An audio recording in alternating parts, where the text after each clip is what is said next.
បាទសូមជម្រាបសួរបងប្អូននៅក្នុង YouTube ទាំងអស់គ្នាផងដែរបាទថ្ងៃនេះ Channel ហាងមាសលៀងស្រណិច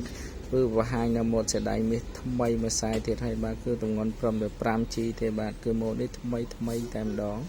គឺម៉ូតមេអំបៅបាទឡើងដៃទៅស្អាតមែនតើ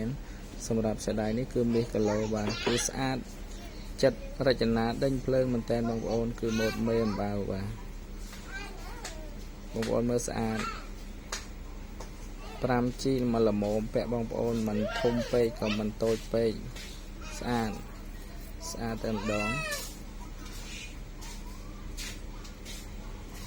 ហាងមាសលៀងស្រណិចខ្ញុំបាទគឺមានម៉ូតថ្មីជាច្រើនមែនតើបងប្អូនស្រឡាញ់ចាប់អារម្មណ៍បងប្អូនអាចអញ្ជើញមកមើលដល់ហាងផ្ទាល់បាទសុទ្ធតែម៉ូតថ្មីអាប់ដេតម៉ូតជារៀងរាល់ថ្ងៃតែម្ដងបាទគឺម៉ូតនេះគឺ